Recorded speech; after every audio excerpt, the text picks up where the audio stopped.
करता है जो आप देख रहे हैं मैथ्स फॉर ऑल। आज हम लोग एक्सपोनेंट पावर पढ़ेंगे। फर्स्ट पार्ट मैंने आपको बताया था एक्सपोनेंट का क्या मतलब है और उसे कैसे सॉल्व करते हैं। आज उसी में हम लोग थोड़ा सा आगे देखेंगे, लेकिन उससे पहले मैं आपको बता दूं, अगर आपको ये कंटेंट ठीक लगता है तो चूँकि आप सब हमारे बच्चे हो तो लाइक कर सकते हो, अपने दोस्तों के साथ शेयर करो, जो आपके साथी, जो आपका चचेरा भाई, ममेरा भाई किसी दूसरे स्कूल में पढ़ता है, प्राइवेट में पढ़ता है, सरकारी में पढ़ता है, तब भी कोई इशू नहीं है, उसके साथ शेयर करो। और उसको भी बोलो टेस्ट देने के लिए। टेस्ट मैं दोबारा से इसी डिस्क्रिप्शन में दोबारा से डाल दूँगा। और अगर कोई चीज़ आपको समझ में नहीं आती है फिर भी, तो मैं 1-2 वीडियो और भी बना सकता हूँ, उसके लिए आप कमेंट कर सकते हो।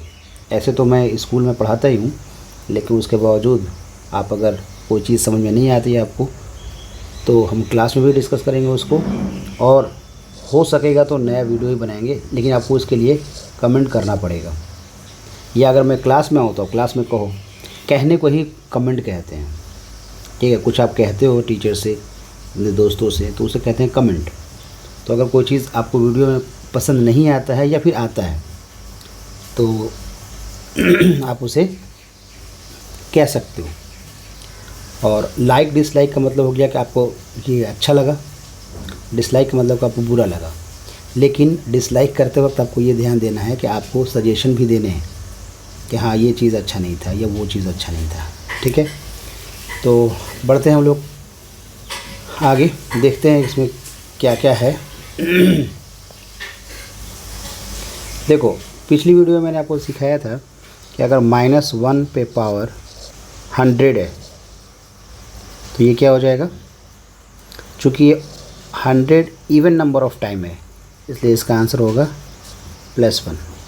सेम चीज़ अगर -1 पे पावर 101 हो जाता तो इसका आंसर होता -1, ठीक है।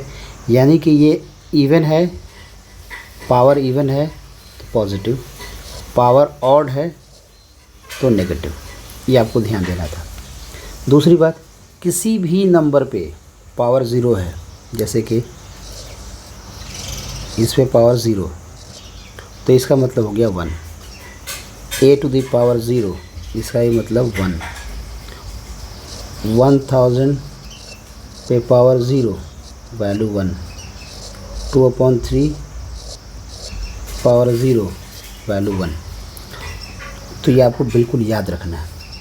एक चीज़ और मुझे बतानी है, और मैं टेस्ट में भी देना भूल गया, कि अगर किसी पे पावर -1 है, a⁻⁻1, तो उसका वैल्यू होता है 1/a⁴1।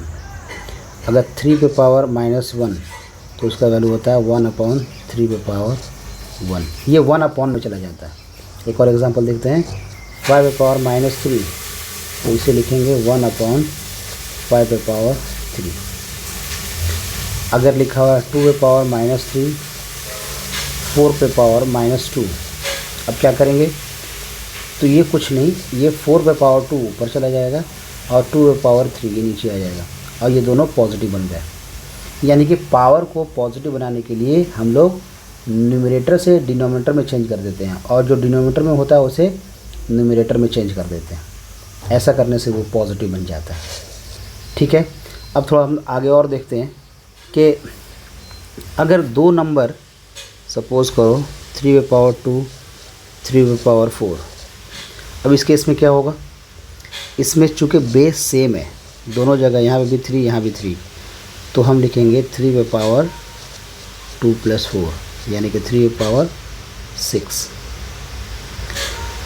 उसी तरह से अगर कोई नंबर है 2 पे पावर 3, 3 पे पावर 3, अब देखो यहाँ पे बेस सेम नहीं है लेकिन पावर सेम है, तो चूँकि पावर सेम है तो इसको ऐसे कर देंगे, यानी कि 2 × 3, और चूँकि 3 दोनों पे था तो ऐसे कर दिया। और अगर ऐसे पहले से लिखा हुआ है तो हम ऐसे लिख सकते हैं। जैसे कि एग्जांपल देता हूँ मैं, ये लिखा हुआ है 15 पे पावर 2, तो हम क्या कर देंगे, 15 को कर देंगे 5 × 3, 5 × 3 15 पे पावर 2। अब लिखेंगे 5 पे पावर 2 3 पे पावर 2 अलग अलग हो गया।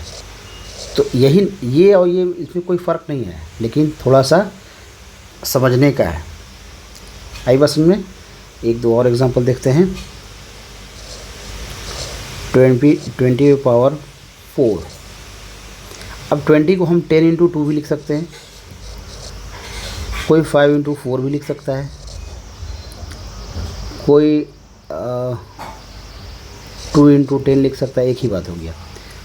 तो अगर ये लिख रहा है तो भी उसे ऐसे करना होगा, ये लिख रहा है तब भी इसे पावर 4 करना होगा, ये लिख रहा है तब भी पावर 4 करना पड़ेगा।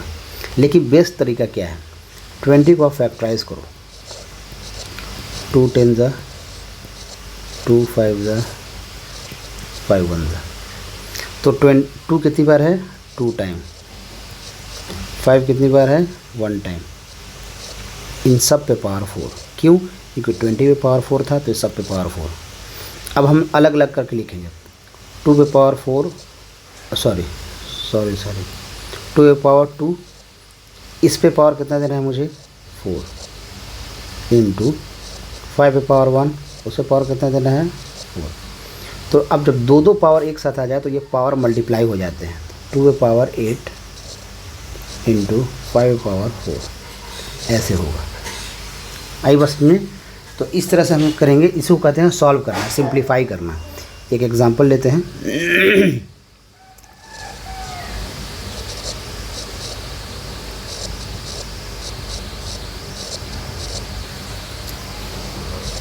इसको सॉल्व करते हैं।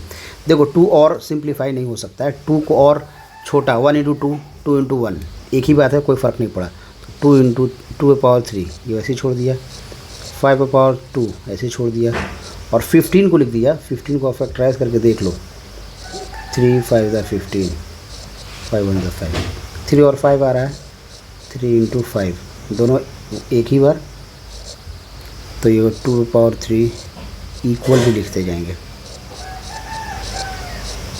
3 पे पावर 2 5 पे पावर 2।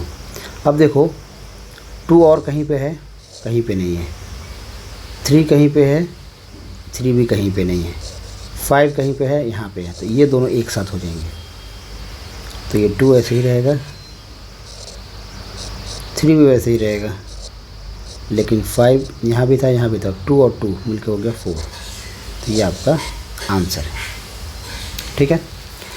अब एक चीज़ और याद रखिए कि अगर a to the power 2 divided by a to the power 3 ऐसा है, डिवाइड में है, इसे हम कहते हैं डिवाइड, तो a to the power 2 minus 3 होगा। इसे हम लॉज ऑफ एक्सपोनेंट कहते हैं। तो लॉज ऑफ एक्सपोनेंट बहुत सारे हैं, लेकिन आप वो ऐसे याद न रख करके ऐसे याद रखोगे कि ऐसा होगा तो हम ऐसा कर लेंगे, या डिवाइड होगा तो हम सब्ट्रैक्ट कर लेंगे पावर को, मल्टीप्लाई होगा तो पावर को हम ऐड कर लेंगे, ऐसे याद रखो। जैसे इसका एग्जांपल मैं देता हूँ, 2 पे पावर 2 2 पे पावर 1 क्या होगा, ये हो जाएगा 2 पे पावर 2 माइनस 1, यानी 2 पे पावर 1, ये आंसर हो गया। एक और एग्जांपल देखते हैं, 5 पे पावर 4 2 पे पावर 3 5 पे पावर 2 2 पे पावर 1।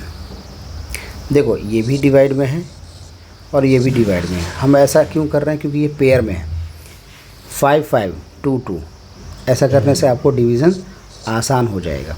तो हम लिखेंगे 5 पावर 4 5 पावर 2, ये हो जाएगा 5 पे पावर 4 माइनस 2, वहाँ पे है 2 पावर 3 2 पावर 1, तो ये जगह 3 माइनस 1, तो 5 पे पावर 2 2 पे पावर 2। अब इससे हम चूँकि दोनों पे पावर 2 हो गया, यहाँ भी 2 यहाँ भी 2, तो इन दोनों को एक साथ कर लो, 5 इंटू 2 पे पावर 2, 5 इंटू 2 होता है 10 10 पे पावर 2, ऐसा भी हो सकता है। आई बस में, तो इस तरह से हम लोग सॉल्व करते हैं। कितना ही बड़ा क्वेश्चन होगा हम लोग इसी तरह से सॉल्व कर लेंगे। कभी कभी पावर में ना दे करके कुछ और तरीके से दिया रहता है, जैसे कि एग्जांपल देता हूँ मैं, 9 into 36 into 2 power 2, 3 power 4 into 2 power 3।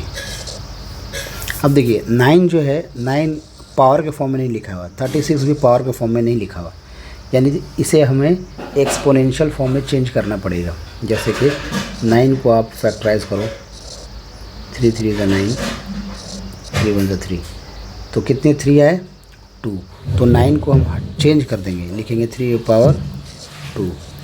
36 को भी वैसे ही करेंगे, 3 से 2 से किसी भी नंबर से कर सकते हैं।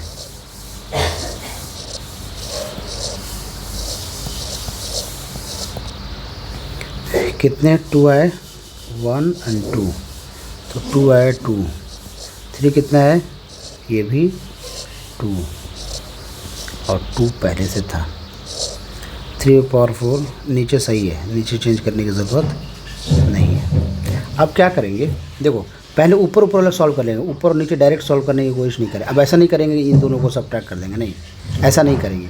ऐसा इसलिए नहीं करेंगे कि 3 यहाँ भी 3, पहले इन दोनों को एक कर लो, तो लिख देंगे 3 पे पावर 2 और 3 पे पावर 2 मिलके हो गया 3 पे पावर 4, 2 पे पावर 2, 2 पे पावर 2 मिलके ये भी हो गया 2 पे पावर 4, और नीचे में क्या है, नीचे 3 पे पावर 4, 2 पे पावर 3।